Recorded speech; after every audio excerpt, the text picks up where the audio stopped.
Welcome friends, सभी कैसे हैं। एक बार फिर से हम आ गए हैं अपनी इस क्लास के लिए। अभी तक जो हमने पढ़ा है इंटरपोलेशन में वो पढ़ा है बाइनोमियल एक्सपेंशन मेथड, और उसके बाद जो पीछे एक क्लास हुई थी जिसमें हमने न्यूटन मेथड के बारे में बात की थी कि न्यूटन का मेथड हम कब लगाएंगे और उसको कैसे अप्लाई करेंगे, वो पीछे वाली वीडियो में सब बता दिया गया था। आज की इस क्लास में हम बात करेंगे कि अगर इंटरपोलेशन वाली कंडीशन ही हो, न्यूटन का मेथड लगना हो, और साथ साथ दिक्कत ये आई है, प्रॉब्लम ये आई है कि सीरीज़ में जो डेटा दिया गया है, जो एक टाइम पीरियड हमें दिया जाता है या एक मेजरमेंट जो दिया जाता है, वो इस बार डिस्क्रीट या डिस्क्रीट सीरीज़ में हमारे पास नहीं है, या ये कह सकते हैं कि सिंपल सीरीज़ में नहीं है, वो है इस बार कंटिन्यूस सीरीज़ में। तो हम किस तरह से काम करेंगे आज की क्लास में ये समझाया जाएगा। तो चलिए भाई इस वीडियोशन को पहले बढ़ाते हैं आगे कि प्रॉब्लम क्या है और किस तरह से इसको हमें सोल्व आउट करना है। तो प्रॉब्लम हमारे सामने आ गई है। देख सकते हैं कि इस बार जो हमें एक वैल्यू दी गई है मेज़रमेंट के लिए, वो दिया गया है प्रोडक्शन। अब वो प्रोडक्शन और उसके साथ में दिया गया है नंबर ऑफ़ फैक्ट्रीज़, यानी कि कितना प्रोडक्शन करने वाली कितनी फैक्ट्रीज़ हैं। ये प्रोडक्शन आपका टन्स में दे रखा है, लेकिन यहाँ पे आपको जो एक काम करना है पहले की तरह, वो तो ये है कि ये डेटा आपका एक्स वाला होगा और ये डेटा आपका नंबर ऑफ़ फ्रीक्वेंसी जो होंगी वो हमेशा आपका क्या रहता है, वो रहता है आपका वाई। तो बात ये है कि जब आप यहाँ एक्स वाली वैल्यू लिखेंगे तो उस वैल्यू में आपको ये देखना है कि एक्स ज़ीरो अगर माना जाएगा तो वो 10 माना जाए या 20 माना जाए। ये प्रॉब्लम यहाँ पे आ गई है। तो जब ऐसी कंडीशन हमारे सामने होगी तो हमें इसको पहले थोड़ा सा चेंज करना है, और उसको चेंज करके हमें बनाना है सिंपल सीरीज़ की तरह से काम करना है। अब जब भी ये बात आएगी तभी हमें करना पड़ेगा कि इस डेटा को हमें कुमुलेट कर देना है, यानी कि कुमुलेटिव फ्रीक्वेंसी यहाँ पे तैयार कर लेनी है और इसको थोड़ा सा चेंज करके लिख देना है। अब चेंज करके वो लिखा कैसे जाएगा, देखिए करते हैं काम को। क्या करना है भाई, कुमुलेटिव वैल्यू तैयार कर लेनी है। सबसे पहले लिख लेते हैं प्रोडक्शन। इस प्रोडक्शन को थोड़ा सा चेंज करके लिखेंगे, और वो चेंज करके लिखा कैसे जाएगा उसको देख लेते हैं। यहाँ पे लिखा हुआ है 10 to 20। अब इस 10 to 20 को हम लिख सकते हैं बिलो 20। क्या लिख सकते हैं, बिलो 20, ठीक है, यानी कि 20 से कम, या लेस देन 20 कह सकते हैं। फिर यहाँ आ जाएगा 20 to 30, यानी कि 30 से कम, बिलो 30। तो इसे लिख सकते हैं हम बिलो 30। अब बिलो 30 क्या, चलो आगे देखते हैं इसको। फिर 30 to 40 यानी बिलो 40। इसके बाद बिलो 50 या बिलो 60, यानी कि सारी वैल्यूज़ को हमने एक ही नंबर में चेंज कर लिया। कहने वाली बात यहाँ पे एक और हो सकती है कि हम इसको बिलो वाली वैल्यू को हम यहाँ पे लेस देन भी लिख सकते हैं। बात सेम है, कोई दिक्कत नहीं है। अब चलते हैं आगे। होना क्या है, देखो प्रोडक्शन आपका है बिलो 20 यानी 20 से कम, और यहाँ भी हमें पता है कि जो एक्सक्लूसिव सीरीज़ होती है, इस एक्सक्लूसिव सीरीज़ में हम ऐसे ही करते हैं कि 20 जो यहाँ भी है और यहाँ भी है, इसको हम यहाँ से एक्सक्लूड कर देंगे और यहाँ पे इंक्लूड करेंगे, इसलिए इसे एक्सक्लूसिव सीरीज़ कहते हैं। जैसे ये 30 यहाँ है और यहाँ है, तो इस 30 को यहाँ से तो हमें एक्सक्लूड करना है और यहाँ पे इसको इंक्लूड करना है। तो ऐसे ही हम इसको कहते हैं एक्सक्लूसिव सीरीज़। अब ये जो एक्सक्लूसिव सीरीज़ हमारे पास आई, इसमें हमने इसको थोड़ा सा चेंज करके क्या कर दिया, इसको लिख दिया 10 to 20 को बिलो 20, 20 to 30 को लिखा हमने बिलो 30, 30 to 40 को लिखा बिलो 40, और 40 to 50 को लिखा बिलो 50, और 50 to 60 को लिखा बिलो 60। लेकिन एक जाहिर सी बात यह है, बिलो 20 का मतलब क्या है, 20 से कम। कहाँ तक, 10 से 20। बिलो 30 कहाँ तक, 20 to 30 या 30 से कम 20 तक नहीं, इसमें वो सारा भी आ जाएगा। बिलो 30 का मतलब क्या है, 30 से कम। तो 30 से कम यहाँ पे क्या है, मिनिमम क्या है यहाँ पे 10, यानी कि 10 तक का सारा इसके अंदर डेटा आ जाएगा। तो अब यहाँ पे हमें जो करना है, फैक्ट्रीज को थोड़ा सा चेंज करके यहाँ लिखना है। वो कैसे लिखा जाएगा भाई, इसको लिखेंगे कुमुलेटिव फ्रीक्वेंसी CF। वो कैसे होगा, बिलो 20 यानी 20 से कम वाली कितनी फैक्ट्री हैं, वो हमें पता है पहले से 15 है, तो यहाँ पर हमने लिखा 15। अब आती है बात बिलो 30। बिलो 30 कितना है भाई, 30 से कम तो कहाँ तक, 10 तक। तो वो कौन सा आ जाएगा, 15 तो वो है ही, 25 इसकी अपनी है, तो टोटल कितना हो जाएगा, 40 हो जाएगा। फिर इसके बाद बिलो 40, बिलो 40 कितना है भाई, 35 तो इसका अपना है, 30 to 40, और पुराने वाले कितने हैं, 40 हैं, तो 40 और 35 कितना हो जाएगा, 75। यानी हमें करना है सिर्फ और सिर्फ कुमुलेटिव फ्रीक्वेंसी बनानी है। तो क्या होने वाला है, सभी को प्लस कर करके लिखते चले जाएंगे। इससे ऊपर तो कोई वैल्यू थी नहीं, तो इसको हमने सेम ऐसे ही रखा। इसके बाद इसको नंबर आया तो इसको इसमें ऐड करना था, इसको ऐड कर दिया। फिर इसके बाद इसका नंबर आया, इसमें इसको ऐड करना था, तो तीनों को ऐड किया जाएगा। तो यानी कि इसको पहले यहाँ लिखा, फिर इसको इसमें ऐड कर दिया, ये आ गया, फिर इसमें इसको ऐड कर दिया, ये आ गया। अब इसमें इसको ऐड करेंगे तो 125, यानी कि सारे आ जाएंगे बिलो 50 के अंदर। 50 से कम में सारे आ जाएंगे। तो बिलो 50 में आ गए आपके टोटल 125। अब 125 के बाद आता है 50 to 60, यानी कि बिलो 60 में कितना आएगा, वो सारे के सारे बिलो 60 ही तो हैं, तो वो कितना आ जाएगा 125 और 52 177। ये थी आपकी क्युमुलेटिव फ्रीक्वेंसी। और साथ साथ कंटिन्यूस सीरीज़ में अगर हमें कोई भी इन्फॉर्मेशन दी गई हो तो उसे हम किस तरह से लिख सकते हैं, ये भी इसका एक तरीका हमने यहाँ पे सीख लिया है। चलिए अब चलते हैं आगे कि अब क्वेश्चन को हम आगे कैसे बढ़ाएंगे। तो फिर से वही बात है, पहला वाला पैटर्न हमारा पूरी तरह से इसमें लगा रहेगा जैसे चल रहा था कि ये जो डेटा है ये हमारा एक्स सीरीज़ माना जाएगा और ये जो वैल्यू है ये सारी मानी जाएगी वाई सीरीज़। तो फिर चलिए भी कर लेते हैं काम। तो ये सबसे पहले यहाँ लिखा जाएगा बिलो 20 में x0, फिर आ जाएगा x1, फिर आ जाएगा x2, फिर x3, x4, y0, y1, y2, y3, y4, ये सब कर दिया। अब इसके बाद अगला काम ये है कि इसमें हमें डिफरेंसेस निकालने हैं जो कि हमने पहले से ही निकालने हैं, क्योंकि मेथड कौन सा लग रहा है, न्यूटन मेथड लग रहा है। तो इसमें हमें देखना है कितनी हमारे पास गिवन वैल्यूज़ हैं, 1 2 3 4 5, 5 वैल्यू गिवन है। तो यहाँ पे हमारे जो कॉलम बन जाएंगे डिफरेंसेस के वो बन जाएंगे 4। तो 4 कॉलम हम इसके बाद यहाँ पे तैयार कर लेंगे और इन 4 कॉलम में ही हम सारे डिफरेंसेस को कैलकुलेट करके लिख लेंगे। चलिए भाई करते हैं काम। हाँ जी आ जाइए।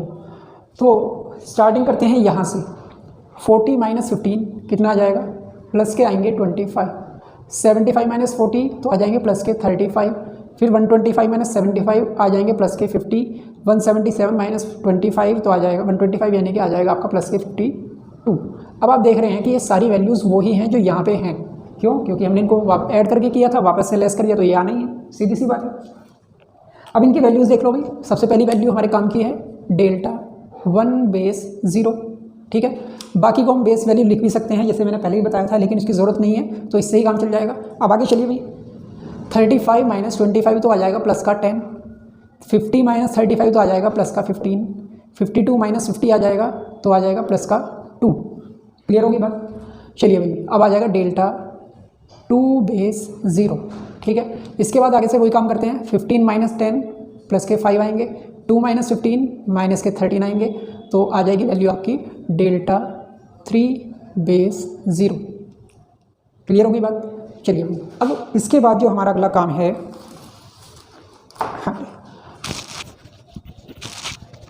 हाँ तो इसके बाद जो अगला काम है वो ये है कि इसमें से इसको लेस करना है, जो कि थोड़ा सा आसान काम है भाई करने वाले के लिए। कैसे है भाई, माइनस के 13 में से माइनस करना है प्लस का 5, ये तो होना है या कुछ और होना है। माइनस के 13 में से माइनस करना है प्लस का 5। तो अब क्या होगा, अब ये होगा कि यहाँ पे क्या है माइनस के 13 और प्लस का साइन यहाँ से जाके माइनस हो जाएगा। तो माइनस के 13 में से माइनस करना है 5 तो कितना आ जाएगा भाई, माइनस के 18, सीधी सी बात है। तो कितना आया, माइनस के 18। तो लिख देते हैं भाई यहाँ पे डस्टर,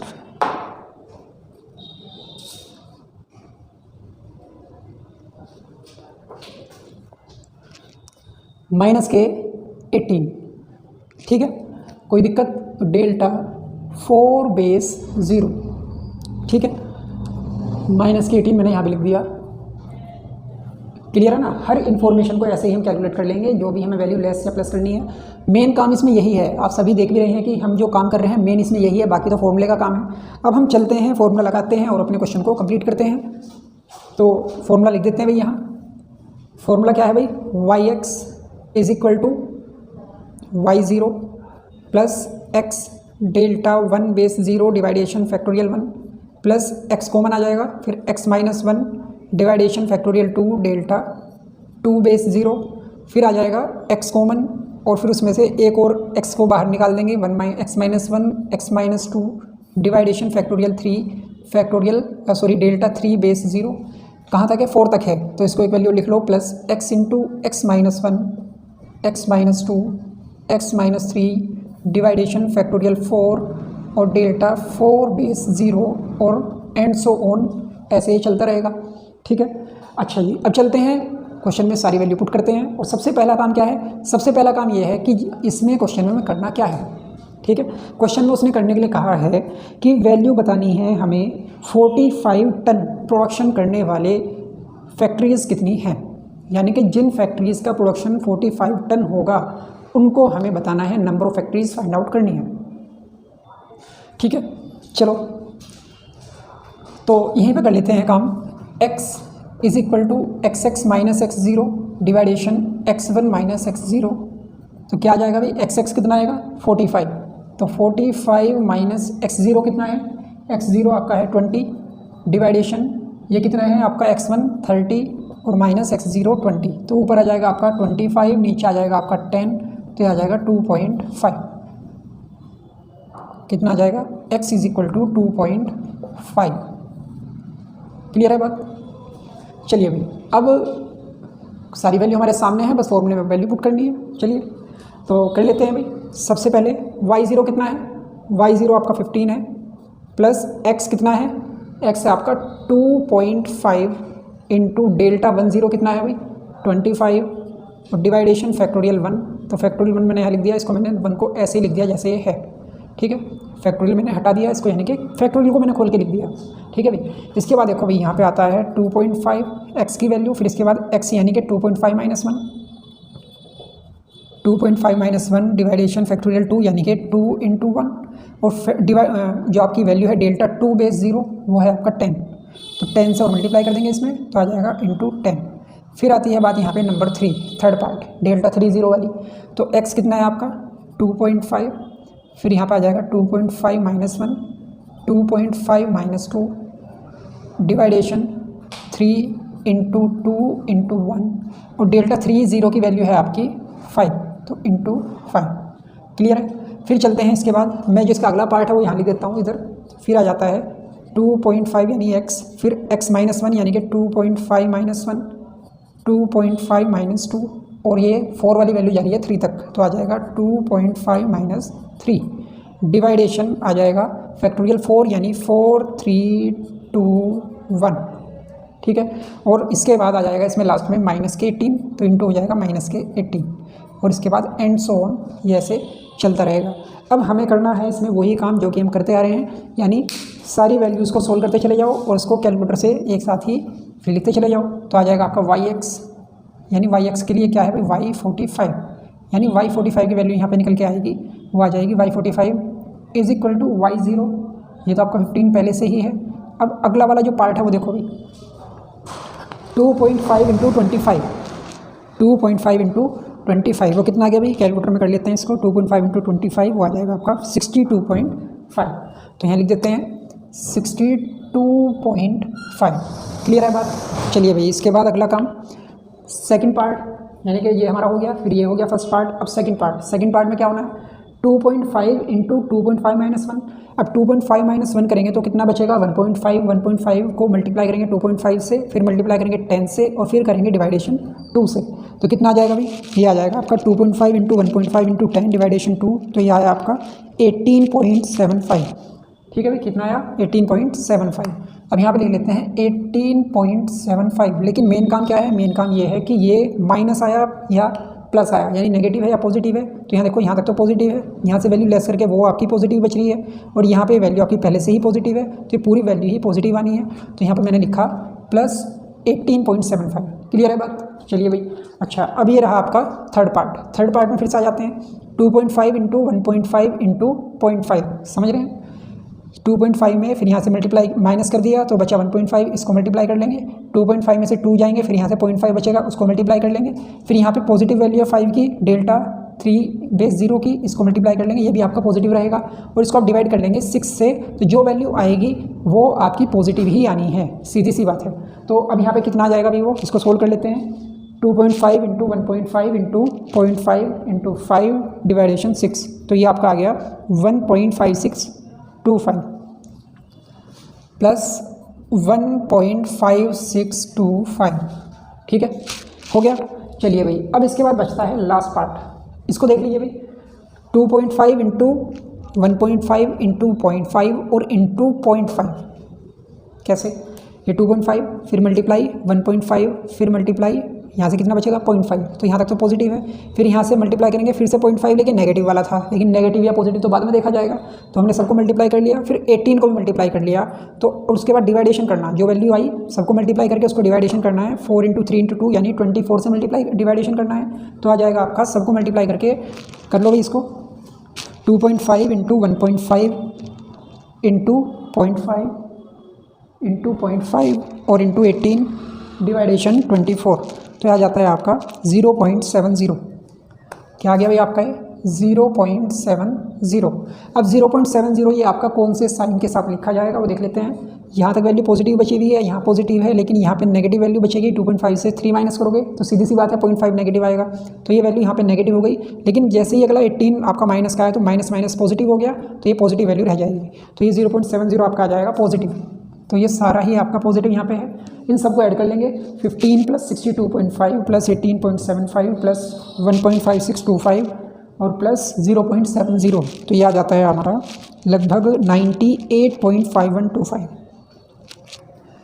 एग्जैक्ट आ गया 98.5125। ठीक है, तो y45 की वैल्यू आ जाती है 98.5125। अब ये जो हमारी वैल्यू आई है ये किस चीज़ की वैल्यू है? ये है नंबर ऑफ़ फैक्ट्रीज़। अब फैक्ट्रीज़ आपकी पॉइंट्स में तो हो नहीं सकती हैं, कंप्लीट वैल्यू में होगी। और मैथमेटिक्स का एक रूल है वो हम जानते ही हैं कि अगर पॉइंट के बाद वैल्यू 5 या उससे ज़्यादा है तो उसे हमें कंप्लीट वैल्यू मान सकते हैं। ठीक है, तो हमने क्या किया यहाँ पे कंप्लीट वैल्यू मान के इसको 1 मान लेंगे, तो आ जाएगा लगभग अप्रोक्स,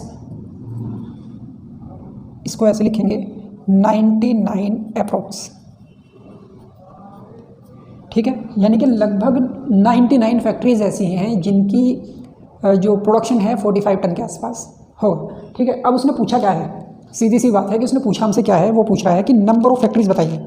यानी कि उसने कहा है कि टोटल जो हमारे पास वो बताने हैं कि y45 तक वैल्यू है 99 अप्रोक्स, किस चीज़ का? Number of factories. अब इसका मीनिंग निकल के आता है जो कि हमें समझना बहुत ज़्यादा ज़रूरी है। आंसर ये नहीं है, क्यों नहीं है इसको समझ लेते हैं। देखो हमारा क्वेश्चन है बिलो के हिसाब से, below 20, below 30, below 40, below 50, below 60। यानी ये जो हमारा आंसर आया y45, यहाँ पे जो लिखा हुआ है ये, तो ये सब क्या है भाई? y45, ये भी आपका बिलो 45 है। यानी कि 45 टन से कम प्रोडक्शन करने वाले कितने हैं? समझ में ये बात, कितनी नंबर ऑफ़ फैक्ट्रीज़ हैं? तो उसने कहा 99। अब उसमें हमें ये पूछना है कि 45 टन तक प्रोडक्शन करने वाले नंबर ऑफ़ फैक्ट्रीज़ बताइए कितनी हो गई हैं। तो उसमें उसने क्या कहा? उसने कहा है कि टोटल जो प्रोडक्शन है भाई, जो उसका क्वेश्चन था उसने कहा है कि 40 से तो ज़्यादा हो प्रोडक्शन और 45 से कम। क्वेश्चन क्या है कि 45 तक प्रोडक्शन करने वाले हों लेकिन 40 से ज़्यादा हों, ये क्वेश्चन है। तो जो क्वेश्चन था उसमें उसके हिसाब से अब हमें आंसर लेके आना है। तो हमें ये पता है कि 40 तक प्रोडक्शन अगर हम देखें, 40 से कम प्रोडक्शन करने वाले 75 हैं हमारे पास, और 45 से कम करने वाले हैं वो 99 है। तो हम यहाँ पे बता सकते हैं कि 40 से ज़्यादा और 45 से कम दोनों आ जाएंगे। कैसे पता चलेगा? तो हम ये कह सकते हैं आंसर में यहाँ नंबर ऑफ फैक्ट्रीज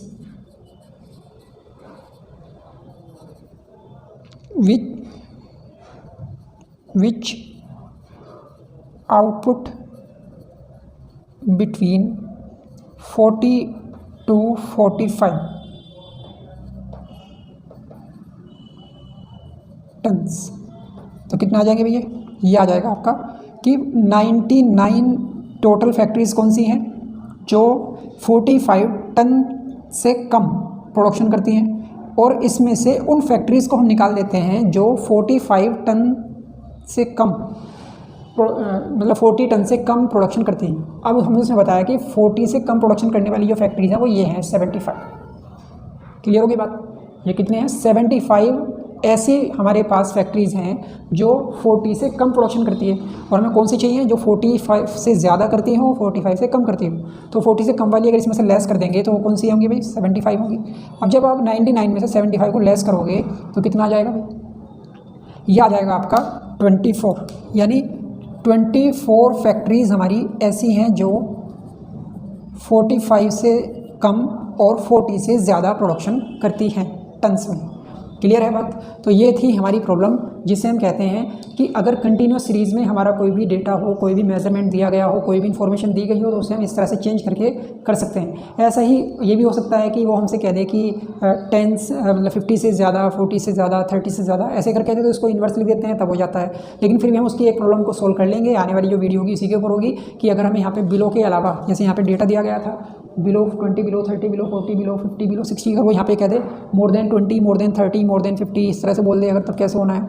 तो वैसे ही प्रॉब्लम हम इसी तरह से सोल्व आउट कर लेंगे। और मुझे लगता है आपको वीडियो समझ भी आई है। ये वीडियो आपने जो मैंने वीडियो बनाई है आपके लिए, ये आपको समझ आ जाएगी और आपको काफ़ी चीज़ें क्लियर भी हो जाएंगी आपके एग्ज़ाम के पॉइंट ऑफ व्यू से भी, और प्रैक्टिस कीजिए, क्योंकि बिना प्रैक्टिस के कोई भी फ़ायदा नहीं है किसी भी चीज़ को करने का। तो मिलते हैं अगली वीडियो में, तब तक के लिए प्रैक्टिस कीजिए, मज़े कीजिए और चैनल को सब्सक्राइब कर लीजिए, वीडियो को लाइक कर दीजिए। मिलते हैं आगे।